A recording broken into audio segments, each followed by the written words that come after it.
Hey, what's up guys? Welcome to another video, and today we're going to be talking about a review of the two new SP units on the JP, or the global side, sorry.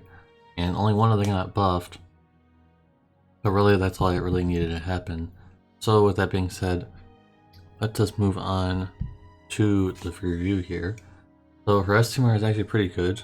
I've used it quite a lot. But you can argue that Wilhelm's S-Teamer is still better, which I will also argue because it's quite good. Both of them are good. Both of them are good in their own aspects. It depends how you use them.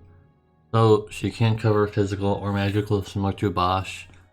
She also has AoE Machine Killer, which I've used quite a lot in the past. It's quite useful in that you can just bring her just for that. If you're doing like a one-shot thing like I do a lot of the time, you can bring her just for that.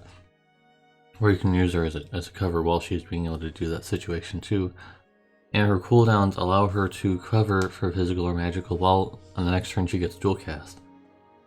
So there's that, and her Limp Burst is the reverse of the Siege version that still has 50% mitigation, but it covers for physical, which is kind of there's kind of problems with that.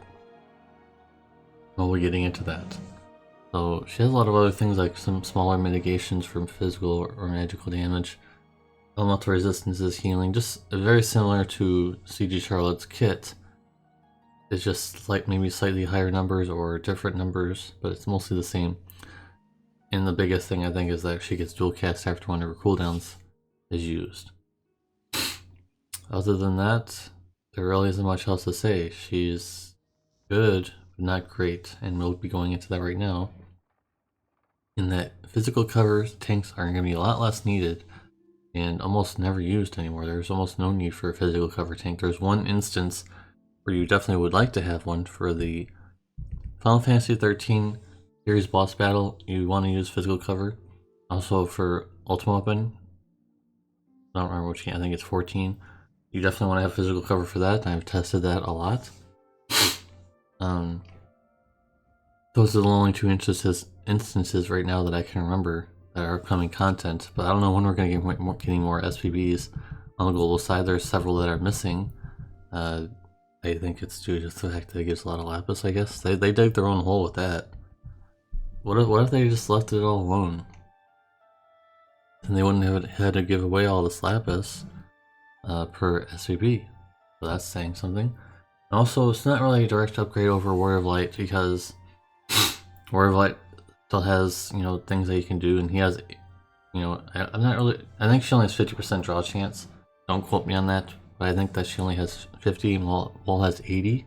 That makes him a much better, easier to gear for dodge and also traction with the producer's jacket or some other kind of means. Whereas she needs 50%, so basically she would need the Moogle charm for that situation to happen. And most of her kit is just, Well, I like Wall's kit much better anyways, but the fact that she has to work towards getting dual cast makes her really a little slow compared to other stuff that'll be coming out in the future. And Vaughn just makes it so that you don't even want to bother using her anymore. When Vaughn comes out, any other provoker just becomes much weaker. Any other kind of physical type of course, she can cover physical and he can't, but I mean, come on. Like I said, we don't really cover physical much anymore. There's very few instances. If you have Warrior of Light, you're good. I think that's all I've got to say. So, in terms of grading, definitely a B+, and I think the Machine Killer buff really edges that out. I was about to give her like a C, but she just, But the AoE Machine Killer buff is quite good. Not a lot of units can do that. So moving on, I'm not going to even talk about Dark Visions because you wouldn't bring her to Dark Visions unless you needed it, I guess, for some reason, because you would just bring her anyways, no matter what the rating is. Mystical Ice Lasswell is cut off at the top there, sorry about that. And a little bit of a rush with this one, so take it as you will with that situation. And here away we go with that review, and here we go. So he does have improved turns and triple cast due to the global buff, but honestly, he didn't even very many global buffs. He had very few global buffs, guys. You got 1 times modifier here, 1 times modifier there, one more turn on the triple cast and all those other buffs that he gets in his cooldown, and that's about it. His STMR is very good, but I honestly wouldn't worry about chasing it. Obviously, you should never chase STMRs. Most of you guys are free to play, and you should never chase STMRs. That being said, 120% Imperials for Ice, I should have put, because his Wind Imperial is on a cooldown. Yes, it is 100. I guess it is 120%. But 120% Ice Imperial is much easier to access, I think. Remember? It does have 100% Guts, which I always like. I will always put that in the review in the pros, because Guts is a very good thing. And 150% TDH, which is pretty good. You don't need to work too hard to get him to 300%. And like I mentioned, slightly more mod buffs, but not a whole lot.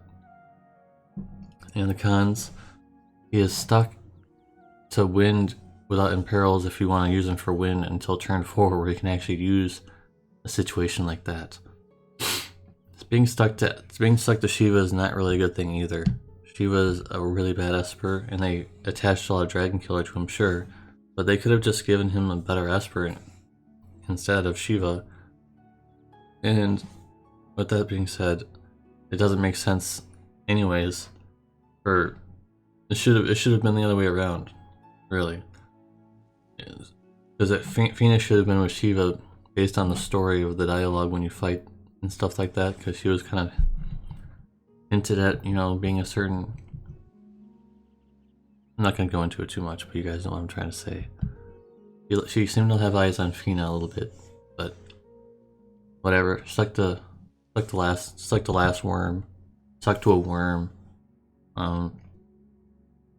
She was just not a very good Esper other than for the ice resistance.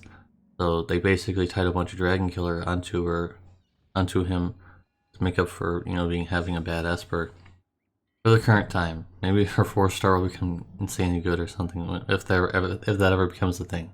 I'm not saying that that'll ever become a thing. I'm just saying in general, it could happen. It might be a thing. And he just seems sluggish compared to other DPS where you have to do a bunch of things in order to even get going, whereas, you know, other DPS do a thing and they're already ready to go. So you really gotta wait until turn 3, just like FFBE really. FFBE has similar situations where he needs to wait until that one cooldown. He needs to wait until Shivwell needs to wait until another that one cooldown to get going to become really strong. So all in all, what do I rate him? Well, Dark Vision's A+ because I've used him in Dark Visions quite a lot, and yeah, he's good because he's ice. He can become your ice DPS because he has AOE frame. Obviously, it'll be AOE frames. And for a regular meta, I don't know, like a B. Just average. He's gonna be really in the middle of the pack in terms of DPS. He's definitely not number 1. No way. No way. He wasn't even number 1 when he came out on the JB side. With those minor buffs that he got, no way would he be better than Edward. No way. Sorry guys, to disappoint you. He definitely is not better than Edward. No way. And he's definitely not better than Ice Gilgamesh. He's probably better than FFBE though, maybe by a little bit, but that's the kind of tier we're working with here, guys. That's the kind of tier we're working with here. So, to recap, and in summary, honestly, I feel like this banner is an easy pass unless you don't have any physical cover tanks, but I really feel like that's just not needed anymore. Sorry that I keep looking over. I'm trying to catch up in the game too, because I woke up pretty late this morning and I'm really behind on everything. Apologies that I'm not trying to disrespect you guys. All I'm doing is just my tablets right here. So anyways, overall, I think this banner is just an easy skip overall. I think it's just, there's not a lot of value in it. The next banner will become, you know, it's just DPS. And the next side will be Syphilis, Tetrasilphy, Syphilis, and also Raiden, or Odin Raiden, who are good units, but both of them are DPS. And if you're not looking for DPS right now, then you probably will pass on that one too. It's strange to say that we've gotten to this point and these banners were really hyped, and now we're kind of just at the situation where, like, what's next? What's next? Now that, you know, New Vision units are a thing, now we have to, you know, use a magnifying glass and a little bit more scrutiny here, guys. And you guys should definitely be doing that.